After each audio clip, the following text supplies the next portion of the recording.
Hey besties, welcome back to the film Frontline. Today, we are talking into the absolutely unhinged, hilariously chaotic world of Ted Season 2. That's right, everyone's favorite filthy, pot-smoking teddy bear is back on Peacock. And let me tell you, this season is serving pure R-rated madness with a surprisingly fuzzy heart. Grab your iced coffees because we are getting into every dirty detail of what makes this season a must-watch and the major T on where the franchise is heading next. Let's break it all down. Season 2 drops us right back into that late 90s nostalgia, picking up about a year after the first season. Our boy John Bennett is officially a high school senior, and he is desperately trying to navigate the messy, hormone-fueled disaster that is growing up. He's spending way too much time in his room, smoking with Ted, and trying to figure out how to step into his manhood. The struggle is so real. But here is where the show really switches things up. Unlike the first season's serialized storyline, Season 2 goes full episodic. It's giving classic sitcom energy, but with an absolute vengeance. In one episode, John and Ted literally get addicted to a phone sex hotline in the school basement, because of course they do. In another, Ted finds himself wrapped up in a full-blown affair with a lonely housewife. It is chaotic, it is wild, but honestly, it totally works. The biggest glow up this season, though, has to be the rest of the Bennett family getting their moment to shine.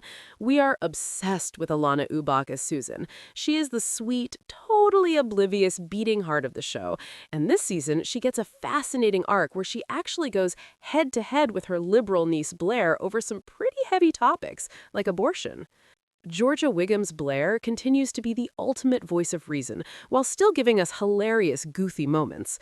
And Maddie? He's still that loudmouthed dad we know, but watching him get addicted to chick flicks or getting a part-time job at Dunkin' Donuts is peak comedy. Now, we have to talk about the absolute standout moment of the season, an episode called Dungeons and Dealers. If you are a D&D fan, this is going to be your Roman Empire. Dimension 20's Brennan Lee Mulligan guest stars, and the way the show's signature raunchy humor blends flawlessly with the mechanics of Dungeons and Dragons is pure genius. The whole cast thrives in this mismatched fantasy element, and it proves that the show isn't afraid to take huge creative swings. But it's not all flawless. Sometimes the storylines give a little bit of deja vu. We see the same beats, John trying to buy weed, Maddie and Susan trying to spice up their marriage, and there are a few interesting subplots that the show introduces, only to completely ghost us by the next episode. All right, it is time for the film Frontline opinion.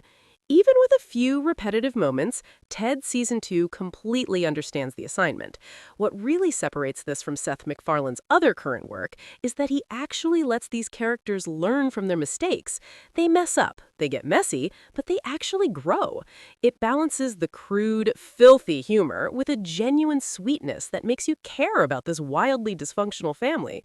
Plus, there is some major industry news regarding the future of the show. Seth recently dropped a bombshell that there are zero plans for a third season, meaning this might be the end of the live-action prequel era as the franchise shifts back into animation. If this is truly the final curtain call for the Bennett family on Peacock, they are going out on an absolute high note.